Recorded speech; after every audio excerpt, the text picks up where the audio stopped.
ಕಾಳಿಯಮ್ಮನವರಿಗೆ ಶುಭ ದಿನಗಳು ಅಮಾವಾಸ್ಯೆ, ಪೌರ್ಣಮಿ, ಮಂಗಳವಾರ, ಶುಕ್ರವಾರಗಳು. ಈ ದಿನಗಳಲ್ಲಿ ಯಾವುದಾದರೂ ಒಂದು ದಿನವನ್ನು ಆರಿಸಿಕೊಂಡು ಈ ಪೂಜೆಯನ್ನು ಮಾಡಬೇಕು. 11 ದಾಸವಾಳದ ಹೂವುಗಳ ಹಾರ ಮಾಡಿ ಹತ್ತಿರದ ಕಾಳಿಯಮ್ಮನವರ ದೇವಸ್ಥಾನಕ್ಕೆ ಹೋಗಬೇಕು. ಜೊತೆಗೆ 3 ನಿಂಬೆಹಣ್ಣುಗಳನ್ನು ಕರ್ಪೂರದ ದೊಡ್ಡ ಉಂಡೆಯನ್ನು ತೆಗೆದುಕೊಂಡು ಹೋಗಬೇಕು. ಶತ್ರುಗಳ ತೊಂದರೆಗಳನ್ನು ಸಂಪೂರ್ಣವಾಗಿ ತೆಗೆದುಹಾಕುವ ಉದ್ದೇಶದಿಂದ ನೀವು ನಿಂಬೆಹಣ್ಣನ್ನು ತ್ರಿಶೂಲಕ್ಕೆ ಚುಚ್ಚಬೇಕು.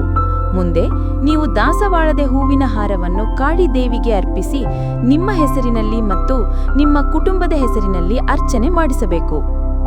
ನಂತರ ನೀವು ಕಾಳಿದೇವಿಯನ್ನು 11 ಬಾರಿ ಪ್ರದಕ್ಷಿಣೆ ಹಾಕಬೇಕು. ನಂತರ 1 ದೀಪವನ್ನು ಹಚ್ಚಿ ಕರ್ಪೂರವನ್ನು ನಿಮ್ಮ ಕೈಗಳಿಂದ ನುಣ್ಣಗೆ ಪುಡಿ ಮಾಡಿಕೊಳ್ಳಬೇಕು. ಹಾಗೆ ಮಾಡುವಾಗ ನನ್ನ ಎಲ್ಲಾ ಶತ್ರುಗಳು, ಅದು ತಿಳಿದಿರಲಿ ಅಥವಾ ತಿಳಿಯದಿರಲಿ, ಧೂಳಾಗಿ ಮಾರ್ಪಟ್ಟು ನನ್ನನ್ನು ಬಿಟ್ಟು ಹೋಗಲಿ ಎಂದು ಪುಡಿ ಮಾಡಿದ ಕರ್ಪೂರವನ್ನು ಬೆಳಗಿಸಿ ಕಾಳಿದೇವಿಯನ್ನು ಶ್ರದ್ಧಾಭಕ್ತಿಯಿಂದ ಪ್ರಾರ್ಥಿಸಬೇಕು. ಈ ರೀತಿ ಕಾಳಿದೇವಿಯನ್ನು ಪೂಜಿಸುವುದರಿಂದ ಶತ್ರುಗಳ ತೊಂದರೆಗಳು ಸಂಪೂರ್ಣವಾಗಿ ದೂರವಾಗುತ್ತವೆ.